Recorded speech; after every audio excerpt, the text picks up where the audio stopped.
एक दफा का जिक्र है कि एक छोटे से गांव में एक नौजवान लड़का रहता था जिसका नाम हमजा था। हमजा निहायत ज़हीन, बहादुर और जुस्तजू करने वाला लड़का था। वो अक्सर अपनी नानी से जादुई कहानियाँ सुना करता था और इन कहानियों में उसे सबसे ज़्यादा दिलचस्पी एक पुरानी कहानी से थी जिसमें एक छपे हुए जादुई खजाने का जिक्र था। ये खजाना ऐसा था जिसमें दुनिया की सबसे बड़ी दौलत, ताकत और जादुई सलाहियतें छुपी हुई थीं। एक दिन हमजा को अपनी नानी की एक बहुत पुरानी किताब मिली।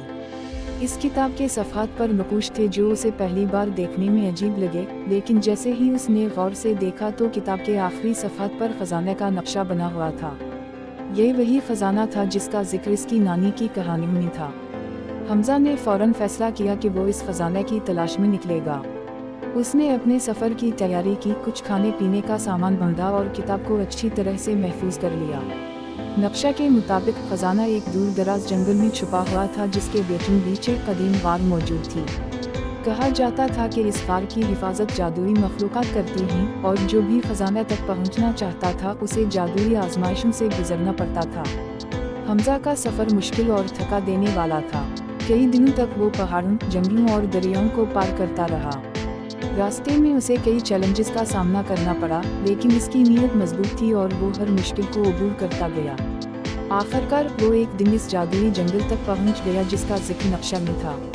ये जंगल बाकी जंगलों से मुख्तलिफ था। हर तरफ गैर मामूली दरख्त और पौधे थे जो आम दरख्तों से कहीं बड़े और ज़्यादा रोशन थे। कुछ दरख्तों के पत्ते सोने की तरह चमक रहे थे और कुछ पर नीले रंग की रोशनी थी जो रात में जलती रहती थी। हमजा ने अपने दिल में मजबूती से इरादा किया कि वो किसी भी हाल में खजाने तक पहुंचेगा। जंगल के बीच में एक बड़ी झील थी और झील के इस पार वो गार नजर आ रही थी जिसका जिक्र नक्शा में था। लेकिन इस झील को पार करना कोई आसान काम नहीं था। झील की सतह पर जादुई सराब थे और हर सराब में हमजा को मुख्तलिफ सूरतों में दिखाई देता था, कभी कोई खौफनाक दरिंदा, कभी कोई खूबसूरत मंजर।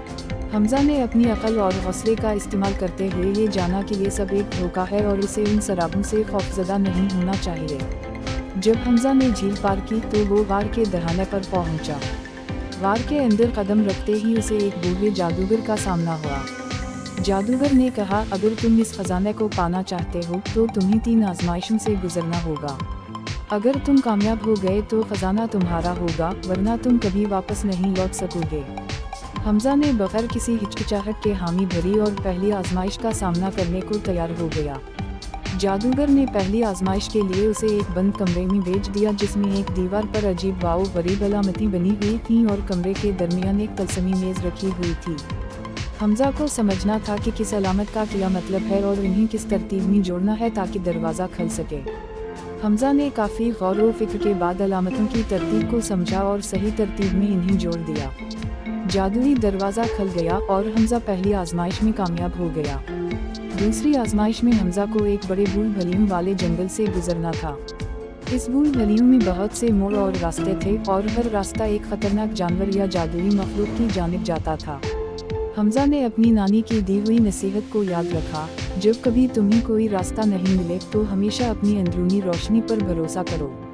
इसने अपनी अकल और दिल की रोशनी का इस्तेमाल करते हुए सही रास्ते का इंतखाब किया और भूल भलियों से बाहर निकल आया। तीसरी और आखिरी आजमाइश सबसे मुश्किल थी। इसे एक जादुई आईना दिया गया जिसमें उसे अपनी सबसे बड़ी कमजोरी नजर आ रही थी। आईने ने उसे खौफजदा किया क्योंकि इसमें हमजा अपनी नाकामी और मायूसी देख रहा था। जादूगर की आवाज़ गूंजी, अगर तुम अपनी सबसे बड़ी कमजोरी को कबूल कर लोगे तो तुम खजाने के मुस्तहिक हो जाओगे। हमजा ने गहराई से सोचा और समझा कि हर इंसान में कमजोरियां होती हैं, लेकिन इन्हें कबूल करना ही असल ताकत है। इसने अपनी कमजोरियों को दिल से तस्लीम किया और उसी लम्हे आईना गायब हो गया। जादूगर दोबारा जाहिर हुआ और मुस्कुराते हुए कहा, तुमने 3 आजमाइशों में कामयाबी हासिल की है और अब तुम इस खजाने के हकदार हो। गार की दीवारों से रोशनी टूटने लगी और हमजा के सामने एक शानदार खजाना जाहिर हुआ, सोने, जवाहरात और जादुई किताबों से भरा हुआ। लेकिन हमजा को सबसे ज़्यादा दिलचस्पी एक खास किताब में थी जिसमें जादुई उलूम और हिकमत के राज दर्ज थे। इसने खजाने से कुछ लिया नहीं, बल्कि सिर्फ वो किताब उठाई और सोचा कि ये इन्हीं असल खजाना है जो इसे सारी दुनिया में कामयाब बनाएगा। हमजा ने जादूगर का शुक्रिया अदा किया और वापस गाँव लौट आया। वो अब न सिर्फ एक कामयाब नौजवान था बल्कि एक जादुई उलूम का माहिर भी बन चुका था। اس نے قوم میں علم اور حکمت کو پھیلانے کا بیڑا اٹھایا اور جلد ہی اس کی شہرت دور دور تک پھیل گئی۔ لوگ اس سے جادوئی علوم اور زندگی کی مشکلات کے حل پوچھنے آنے لگے۔ یوں حمزہ نہ صرف جادوئی خزانے تک پہنچنے والا پہلا انسان بن گیا، بلکہ اس نے دنیا کو یہ سکھایا کہ اصل خزانہ علم، حکمت اور اپنے اندر کی روشنی ہے، جو ہمیں ہر آزمائش میں کامیاب بنا سکتی ہے۔